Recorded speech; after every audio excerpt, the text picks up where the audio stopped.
जैन धर्म के 24वें तीर्थंकर महावीर स्वामी जी का जन्म चैत्र शुक्ल त्रयोदशी के मंगल दिन बिहार के वैशाली कुंड ग्राम में राजा सिद्धार्थ राज प्रसाद में हुआ था। कहा जाता है कि तीर्थंकर का अवतार होते ही तीनों लोक आश्चर्यकारी आनंद से खलबला उठे। वैशाली में प्रभु जन्म से पूर्व चारों ओर नूतन आनंद का वातावरण छा गया। वैशाली कुंडलपुर की शोभा अयोध्या नगरी जैसी थी। उसमें तीर्थंकर के अवतार की पूर्व सूचना से संपूर्ण नगरी की शोभा में और भी वृद्धि हो गई थी। प्रजाजनों में सुख समृद्धि और आनंद की वृद्धि होने लगी तथा महाराजा सिद्धार्थ के प्रांगण में प्रतिदिन 3 बार 3.5 करोड़ रत्नों की वर्षा होती थी। एक बार बाल महावीर अपने बाल मित्रों के साथ वन में खेल रहे थे। अचानक एक आश्चर्यजनक घटना हुई। फू फू करता एक भयंकर विषैला नाग अचानक ही वहां आ पहुंचा, जिसे देखकर सब मित्र इधर उधर भागने लगे क्योंकि उन्होंने कभी ऐसा भयंकर विषैला सर्प नहीं देखा था। परंतु महावीर न तो भयभीत हुए और न ही भागे।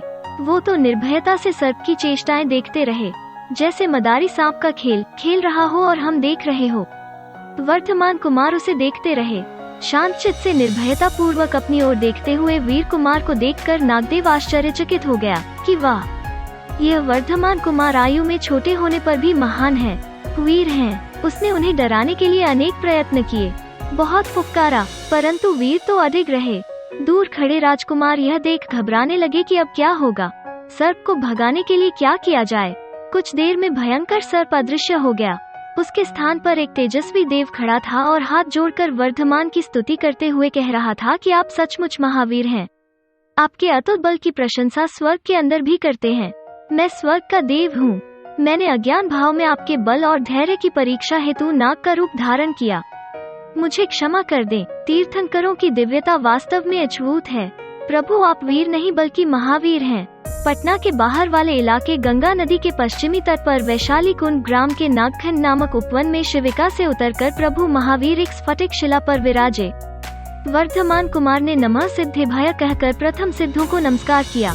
इस प्रकार देहतीत सिद्धों को निकट जाकर प्रभु ने आभूषण उतारे, वस्त्र भी एक एक करके उतार दिए और सर्वथा दिगंबर दशा धारण की।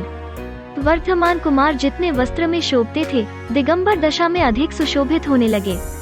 मार्गशीर्ष कृष्ण दशमी के संध्या काल स्वयं दीक्षित होकर महावीर मुनिराज तप धारण करके अप्रमत्त भाव से चैतन्य ध्यान में लीन हो गए। भगवान महावीर के 5 सिद्धांत पूरे विश्व में अहिंसा, सत्य, अचौर्य, ब्रह्मचर्य एवं अपरिग्रह के रूप में प्रसिद्ध हुए, जिनको अपनाकर लाखों जीवों ने अपना कल्याण किया। उनका सबसे बड़ा सिद्धांत था कि जियो और जीने दो, अर्थात स्वयं जीते हुए संसार के प्रत्येक प्राणी को जीने का अधिकार है। भगवान महावीर स्वामी के शरीर की ऊंचाई 7 फुट थी। रंग पीला स्वर्ण जैसा था। सुंदर उनकी आकृति थी। सुगंधित श्वास था। अद्भुत रूप, अतिशय बल एवं मधुर वाणी थी। उस शरीर में 1008 उत्तम चिन्ह थे। वैशाख शुक्ला दशमी के दिन ऋजुक्ला नदी के तट पर वीर प्रभु को केवल ज्ञान हुआ। संवत्सरण की रचना हुई तथा कार्तिक कृष्ण अमावस्या के दिन महावीर भगवान पावापुरी के पदम सरोवर नामक स्थान से मोक्ष पधारे। लाखों भक्तों ने करोड़ों दीपक की आंवलियां सजाकर प्रभु के मोक्ष कल्याणक का उत्सव मनाया। इसलिए कार्तिक कृष्ण अमावस्या दीपावली के रूप में प्रसिद्ध हुई, जो आज भी भारतवर्ष में प्रसिद्ध है। अगर वीडियो पसंद आया है तो लाइक और सब्सक्राइब करें। और अगला वीडियो आप क्या चाहते हैं बताएं, हम कोशिश करेंगे बनाने की। धन्यवाद।